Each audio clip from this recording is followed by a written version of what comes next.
शिव का स्मरण करो। पूर्णिमा के दिन चावल का एक आखा दाना जानते हो, पूरा खंडित चावल नहीं, कितना चावल, एक दाना चावल शंकर भगवान के शिवलिंग पर समर्पित करिए। एक बेलपत्र जिसका डंडी का मुख अपनी ओर हो, जहां से चावल चढ़ाया है, उस चावल के ऊपर अपनी कामना कर रख दीजिए और चंद्रमौली भगवान का स्मरण करिए। कौन से भगवान? शंकर भगवान का सर्वश्रेष्ठ सुंदर नाम है चंद्रमौली। चंद्रमौली भगवान का स्मरण करिए। अपनी कामना कर बेलपत्र समर्पित कर शिव जी पर एक लोटा पानी, एक जल पात्र समर्पित करो, कलश से जल चढ़ा दीजिए। नैनों में वो जल लगाकर अपनी कामना कर वापिस घर को आइए। अगली पूर्णिमा आएगी, जो कामना करी है मेरा चंद्रमौली भोलेनाथ उसे पूर्ण करेगी। आप सभी को सुंदर पूर्णिमा की बहुत बहुत बधाई। बाबा विश्वनाथ की कृपा आप पर सदा बनी रहे। आ गया पूर्णिमा की रात्रि। बड़ी से बड़ी बीमारियां, बड़े से बड़े रोग, बड़े से बड़े कष्ट इस पूर्णिमा की रात्रि को छूट जाते हैं।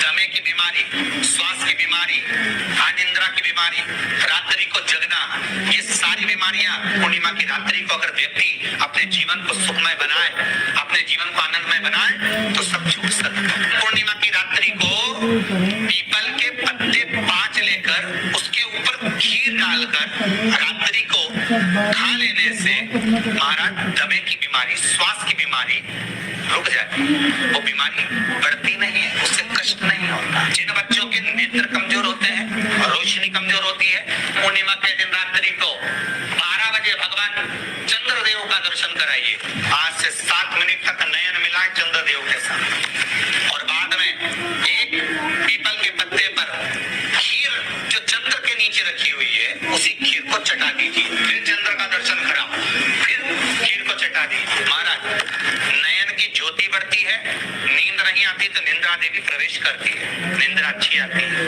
आनंदित होता है। महाराज जिस व्यक्ति के शरीर में गांठ पड़ जाती हो, शरीर काला पड़ जाता हो, चट्टे पड़ जाते हो या दांत खाज खुजली हो जाता हो, उसके लिए भी पूर्णिमा की रात्रि को 12 बजे महाराज भगवान चंद्रदेव के लिए 21 दिए जलाए जाते हैं। उस 21 दिए की कालोज एक थाली में इकट्ठी करी जाती है। कालोज को इकट्ठी कर शरीर में गाय के घी के साथ में जहां जहां जगह पर चट्टे हैं, गांठ है, वहां लगाया जाता है। उसको 5 या 7 दिन लगाइए। उसके बाद में रोज प्रतिदिन लगाने के आधे घंटे बाद स्नान कर लीजिए, आराम लगना प्रारंभ हो जाता है।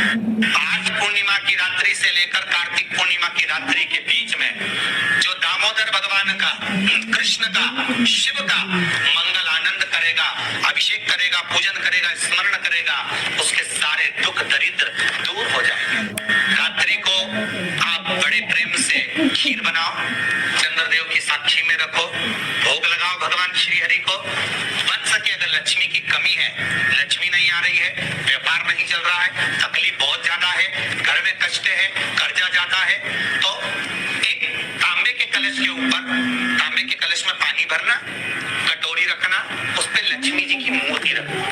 लक्ष्मी जी की मूर्ति नहीं हो तो चांदी का सिक्का रखना।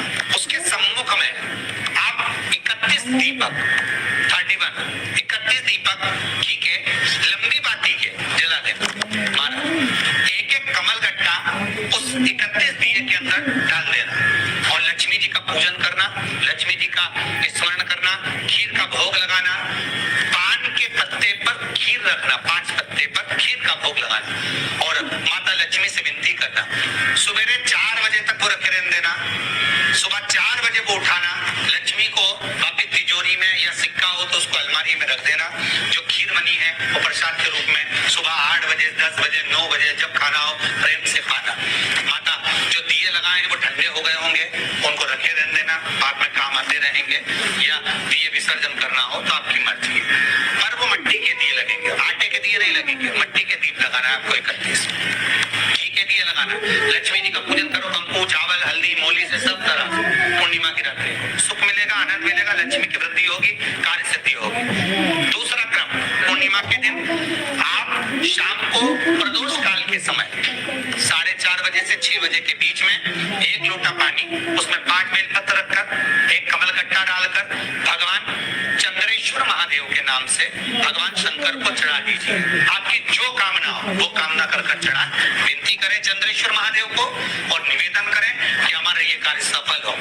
केवल पूर्णिमा के दिन चढ़ाइए, कार्तिक पूर्णिमा तक क्या फल मिलता है हमको जरूर बताइए। पूर्णिमा की रात्रि को और कार्तिक पूर्णिमा की रात्रि को गर्भवती नारी अपनी नाभि पर यदि चंद्र की दृष्टि पड़वा लेती है तो बच्चा विकलांग पैदा नहीं होता है। गर्भ से जो बालक होगा श्रेष्ठ होगा, विद्वान होगा, चतुर होगा, पढ़ने में होशियार होगा, क्योंकि ये चंद्र की किरणें जब समुद्र में उछाल ला सकती हैं तो आपके जीवन में भी तरक्की ला सकती है, उछाल ला सकती है। क्यों करा जाता है पूर्णिमा का व्रत?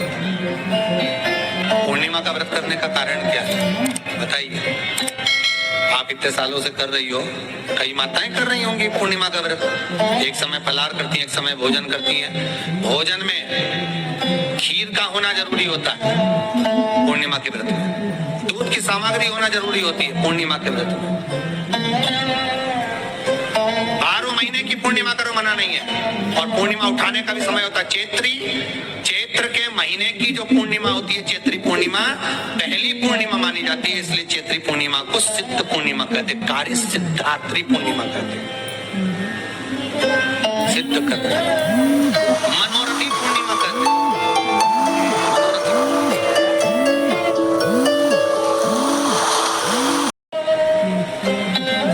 पूर्णिमा का व्रत कहाँ से उठाया जाता है? चैत्र के महीने की पूर्णिमा से पूर्णिमा का व्रत उठाया जाता है कि मैं महीने की पूर्णिमा करूंगी तो चैत्र पूर्णिमा से उसको उठा लिया जाता है। पर उसका एक नियम रहता है, आप फलाहार करें अपनी जगह पर है, पर एक समय भोजन कर रहे हैं वो अपनी जगह, पर भोजन के साथ में मीठे के साथ थोड़ा दूध की सामग्री होना जरूरी होती है।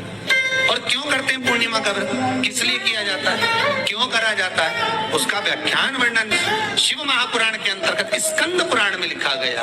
स्कंद पुराण में वर्णन किया है श्री वेदव्यास जी महाराज ने, कहा ये पूर्णिमा का व्रत इसलिए किया जाता है कि व्यक्ति का जब मन गलत भ्रम में जाने लगता है, मन जब गलत जगह पर जाने लगता है, तो ये मन को गलत जगह पर ले जाने वाला कौन होता है? तो कहा ये चंद्र होता है। व्यक्ति की राशि के अंतर्गत, व्यक्ति की पत्रिका के अंतर्गत, व्यक्ति की ग्रह दशा के अंतर्गत जब चंद्र बेकार चलता है तो व्यक्ति अच्छा करते करते भी बेकार करने लग जाता है। चंद्र डोल रहा है। कई माताएं कहती हैं गुरुजी हमारे बेटे को आशीर्वाद दीजिए, बहुत गलत संगत में जा रहा है, मतलब समझ जाना कि चंद्र गड़बड़ जा रहा है। बेटी अगर गलत मार्ग पर जा रही है,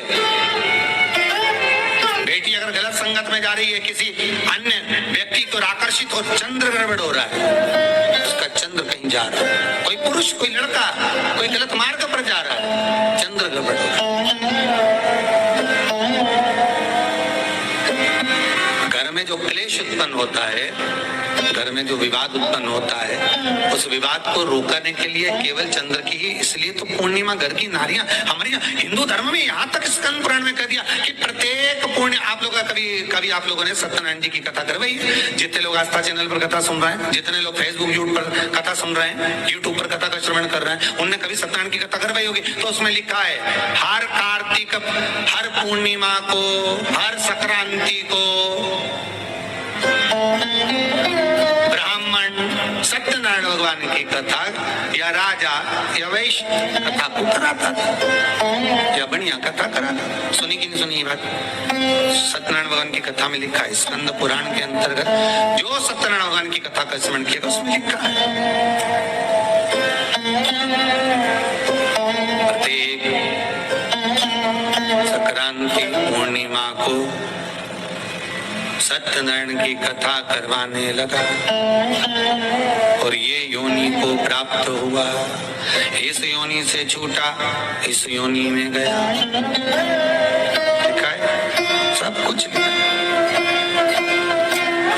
अब उत्ते से समझ जाओ पूर्णिमा को सत्यनारायण की कथा करने का बोला, पूर्णिमा कोई सत्यनारायण की कथा का क्यों बोला? वैसे तो रोज कराओ सत्यनारायण जी की कथा, प्रतिदिन कराओ, मना नहीं है। आप क्या कोई विशेष फंक्शन है आप सत्यनारायण जी की कथा करवा? पर पूर्णिमा संक्रांति को और संक्रांति को पूर्णिमा को सत्यनारायण की कथा का स्मरण क्यों करवाया गया? क्योंकि पूर्णिमा के दिन अगर ये भगवान का व्रत रख लेगी, पूर्णिमा के दिन अगर ये खीर का प्रसाद बना लेगी, थोड़ा सा दूध की कोई सामग्री बना लेगी और भगवान को भोग लगा देगी, भले सत्यनारायण भगवान के भाव से बनाए, भले सत्यनारायण जी के निमित्तार्थ बना, पर अगर इसने सत्यनारायण भगवान के निमित्त से बना, पर पूर्णिमा के दिन अगर ये व्रत रखेगी, उपवास रखेगी या कोई सामग्री बनाकर भगवान की पूजन कर लेगी, तो इसके घर में जो अशांति है वो शांति में बदल जाएगी। इसलिए कई घरों में आज भी सत्यनारायण भगवान की पूजन हर पूर्णिमा को करती है। माता किताब लेके बैठ जाती है, तुरंत उन्हें ऑफिस जाना, कहीं काम पे जाना, और तुरंत उसमें जल्दी कलश रखा, कलश नहीं भी रखे तो भगवान की पूजन कर के ब्राह्मण देवता को बुला लेगी, ब्राह्मण नहीं आएंगे तो खुद कर लेगी, पर करती जरूर है। इतना सा आटा सेक लेगी, पंजेरी बनाई, सीरा बनाई, मिठाई रखी, कुछ भी करेगी, पर सत्यनारायण की कथा करती, उसका मन लग गया उसको। मतलब पूर्णिमा को करना है, उसको करने से क्या होता है? शांति रहती, शीतलता रहती। जिसके घर में हर महीने की पूर्णिमा को खीर बनती है, ध्यान दीजिएगा, बहुत सुंदर संवाद चल रहा है, बहुत ध्यान देने वाली बात है। प्रत्येक महीने की पूर्णिमा को जिसके घर में दूध की सामग्री बनती हो, दूध की सामग्री तैयार होती हो, खीर प्रसाद तैयार होता हो, उसके घर में कभी क्लेश नहीं हो सकता। चाहे सास बहू एक दूसरे के सामने वो कहे ना, वो सांप और नेवले की लड़ाई क्यों ना, फिर भी शांति हो जाती है। पर प्रत्येक महीने की पूर्णिमा होना चाहिए, ये नहीं कि तुमने एक महीने की पूर्णिमा पे बना लिया और दूसरे महीने की पूर्णिमा को गायब कर दिया। फिर किसी ने कह दिया आज चूरमा तो बन रहा है, दाल बाटी तो बन रही है चूरमे के साथ में, लड्डू बन रहे हैं, तो काय को खीर बना रही हो? तो तुमने अब वो खीर प्रसाद। महापुराण की कथा कहती है महाराज, पूर्णिमा का जो चंद्र है वो विशालता है, और उस चंद्र की पूर्णता में हमारी अभिलाषाएं भी पूर्ण हो। आप आस्था चैनल के माध्यम से जितने लोग कथा सुन रहे हैं, फेसबुक यूट्यूब पर जितने कथा सुन रहे हैं, और कुबेरेश्वर धाम में जितने कथा सुन रहे हैं, आप में से कितने लोग हैं